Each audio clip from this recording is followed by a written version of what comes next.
நாமத்தினால நான் சுகமாய் இருக்கிறேன். இயேசு நாமத்தினால நான் விடுதலையா இருக்கிறேன். இயேசு நாமத்தினால நான் ஆசீர்வாதமா இருக்கிறேன். ரட்சிப்புக்கு ஏதுவான விசுவாசம் உனக்கு இருக்கணும். ஆண்டவர் உன்னை ரட்சிக்கத்தக்கதாய், ஆண்டவர் உன்னை விடுவிக்கத்தக்கதாய், ஆண்டவர் உன்னை அந்த குழியிலிருந்து மீட்டெடுக்கத்தக்கதான ஒரு விசுவாசம் உனக்கு இருக்கணும். இந்த ராத்திரி எத்தனை பேருக்கு அது இருக்கிறது? இப்பொழுது தேவன் சுகமாக்க வல்லவராக, இப்பொழுது தேவன் சுகமாக்க வல்லவராக, விடுவிக்க வல்லவராக. ஆமென்.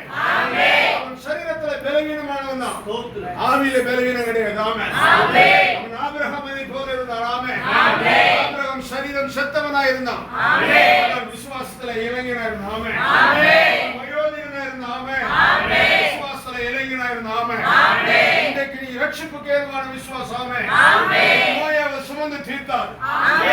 நோயை அவர் சுமந்து தீர்த்தார். பிரச்சனைகளை சுமந்து தீர்த்தார். வேதனைகளை சுமந்து தீர்த்தார். வேதம் சொல்லுகிறது, மெய்யாகவே நம்முடைய பாடுகளை ஏற்றுக்கொண்டு துக்கங்களை சுமந்தார். இனிமேல் சுமக்க போவது கிடையாது. அவர் சுமந்து தீர்த்துட்டார். கடனை சுமந்து தீர்த்துட்டார். பிரச்சனைகளை சுமந்து தீர்த்துட்டார். உனக்கு அந்த ரட்சிப்புக்கு ஏதுவான விசுவாசம் இருக்கு. ஹல்லேலூயா. பேயிலிருந்து தேவன் என்னை சுகமாக்கி இருக்கிறார். பேயிலிருந்து தேவன் என்னை சுகமாக்கி இருக்கிறார். பிரச்சனையிலிருந்து தேவன் என்னை சுகமாக்கி இருக்கிறார். குறையிலிருந்து தேவன் என்னை விடுவித்திருக்கிறார். விசுவாசம் உனக்கு இருக்கு. அந்த விசுவாசம் நிறைவேறணும். ஹல்லேலூயா. ஆண்டவர் பார்க்கிறாரு, இவனுக்கு ரட்சிப்புக்கு ஏதுவான விசுவாசம் உண்டா? இந்த வியாதியை நான் சுகமாக்குவேன் என்று இவனால் விசுவாசிக்க முடிகிறதா? இந்த நோயிலிருந்து இவனை சுகமாக்குவேன் என்று இவளால் விசுவாசிக்க முடிகிறதா? ஆமென். விசுவாசம். ஆமென். அவர் உனக்காய் சிலுவையில மரித்திருக்கிறார். அவர் உனக்காய் சிலுவையில ரத்தம் சிந்தியிருக்கிறார். அவர் சிலுவையில ஜீவனை கொடுத்திருக்கிறார். சுமக்க வேண்டிய அவசியம் இல்லை. ஹல்லேலூயா. அவரை சுகமாக்க வல்லவர். ஹல்லேலூயா. ரட்சிப்புக்கு ஏதுவான விசுவாசம் உள்ளவனாக. ஆமென். விசுவாசிக்கிறேன். சந்தேகம் பிசாசுடையது. சந்தேகம் பிசாசுடையது. அவிசுவாசம் பிசாசுடையது. உன்னை தரித்திரன் ஆக்குவதற்காக உன்னை பேயின் மேலே குடிகொண்டிருக்கிறார். அவிசுவாசத்தின் வழியிலே பேய் உன் இருதயத்தில் குடியிருக்கிறார். தரித்திரமாக்கும்படி, அந்த தரித்திரத்திலே இருக்கும்படி பிசாசும் இருதயத்தில் அவிசுவாசமாய் உருமாறி இருக்கிறார். ஒரு இருதயத்தை சந்தேகமாய் உருமாறி இருக்கிறார். அது உன்னை விட்டு விலகி போகிற போது, அவிசுவாசம் என்ற இருள் விலகிற போது, சந்தேகம் என்ற இருள் விலகுகிற போது, நீ தேவனோடு இருப்பாமே. ஆயிரங்களுக்கு ஆசீர்வாதமா இருக்கும். லட்சங்களுக்கு ஆசீர்வாதமா இருக்கும். இடங்களில் அற்புதம் நடக்காம.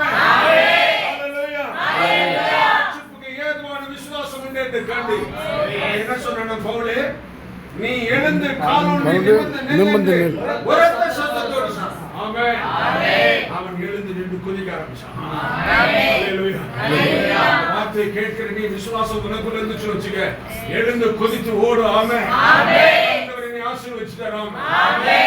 சுகமாக்கினார்.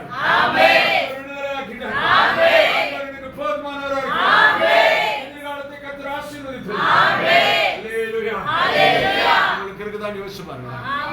எனக்கு பிரச்சனை பெருசா இருக்குது, ஆனா ரட்சிப்புக்கு ஏதுவான விசுவாசம் என்னிடத்தில் இருக்கிறதா?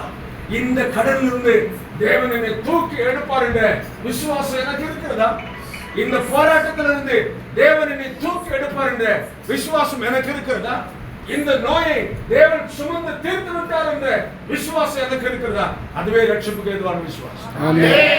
அநேக எத்தனை முறை சுவிசேஷம் கேட்டாலும் அவர்களால் விசுவாசிக்க முடியும். தேவனோடு அவர்களுக்கு நல்ல தொடர்பு இல்லை. இயேசு சொன்னார், நான் திராட்சை செடி, நீங்கள் கொடிகள். ஆமென். ஒருவன் என்னிலே நிலைத்திருந்தால் அவன் மிகுந்த கனி கொடுப்பான். இயேசுவோடு இருந்தா நீ விசுவாசத்தோடு கூட இருப்ப. ஆமென். இயேசுவோடு இருந்தா விசுவாசத்தோடு கூட இருப்ப. இயேசு இல்லாட்டி ஒண்ணு இல்லை. ஆமென். ஹல்லேலூயா. ஆமென். விசுவாசம் உள்ளவராக இருக்கிறார். விசுவாசத்தை துவக்கிறவரும் முடிக்கிறவருமாய் அவர் இருக்கிறார். விசுவாசத்தை துவக்கும்படி உன்னோடு சுவிசேஷத்தினால் பேசுகிறார். வார்த்தையினால் உன்னோடு பேசுகிறார். ஆமென். ஹல்லேலூயா. என்ன நடக்கிறாங்க? அற்புதமா என்னுடைய